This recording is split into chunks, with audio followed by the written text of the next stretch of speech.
এবছরে তোমরা যারা জেক্সপো এবং ভোগলেটের ফর্ম ফিল আপ করেছিলে, তো তোমরা যে ওয়েবসাইটের ফর্ম ফিল আপ করেছো সেই ওয়েবসাইটে কিন্তু একটি আর্জেন্ট নোটিশ বা নিউ আপডেট কিন্তু চলে এসেছে।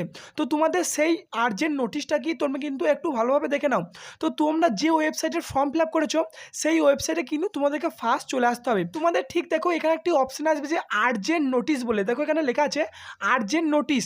তো তোমাদের দেখো এখানে একটা জিনিস আপডেট করা আছে, দেখো কী লেখা আছে যে register candidate are advised to complete their payment or document uploading within 05.06.2024 midnight before 12 AM positively। মানে দেখো তোমরা যারা এই ওয়েবসাইটে রেজিস্টার করেছিলে কিন্তু কোনো রকম পেমেন্ট বা ডকুমেন্ট আপলোড করোনি, তো তোমাদের জন্য কিন্তু কাউন্সিল একটা সুযোগ দিল যে তোমরা যারা এখনো পর্যন্ত পেমেন্ট বা ডকুমেন্ট আপলোড করোনি 5ই জুনের মধ্যে ডকুমেন্ট কিন্তু তোমাদেরকে আপলোড করে দিতে হবে 12টা AM এর আগে। তো তোমাদের কিন্তু এটা সকলের জন্য গুরুত্বপূর্ণ।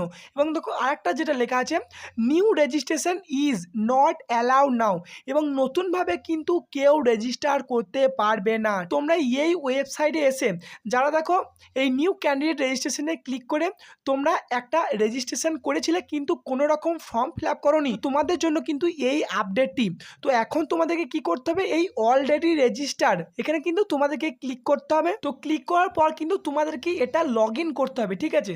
তো তোমরা এখানে মোবাইল নাম্বার, পাসওয়ার্ড এবং ক্যাপচাটা দিয়ে দেবে, দিয়ে লগ ইন অপশানে ক্লিক করবে। তো ক্লিক করলে দেখো তোমাদের প্রোফাইলটা লগ ইন করার পর তোমাদের ঠিক এরকম একটা দেখাবে যে দেখো পলিটেকনিক ফার্স্ট ইয়ার বা তুমি ITI বা পলিটেকনিক সেকেন্ড ইয়ার যেটাই তুমি অ্যাপ্লাই করেছো, দেখো অ্যাপ্লিকেশন স্ট্যাটাস হয়তো তোমাদের কমপ্লিট দেখাবে। দেন দেখো তারপর যে document status pending, payment status pending, এগুলো কিন্তু সমস্ত পেন্ডিং দেখাবে। তো এখন কিন্তু তোমরা এই ডকুমেন্ট এবং পেমেন্টটা করতে পারো 5ই জুনের মধ্যে, ঠিক আছে। তো তোমাদের কিন্তু এটা সকলের জন্য খুবই ইম্পর্টেন্ট। এবং দেখো তোমরা যারা ফর্ম ফিল আপ করেছো এবং ভিডিওটি দেখছো, দেখো তোমার কোনো বন্ধু যদি এই ডকুমেন্ট বা পেমেন্ট না করে থাকে তো তাদের জন্য কিন্তু এই ভিডিওটি শেয়ার করে দিও, তাহলে কিন্তু তাদের অনেকটা হেল্পফুল হবে। তো এই ভিডিওটি এতটুকুই, ধন্যবাদ।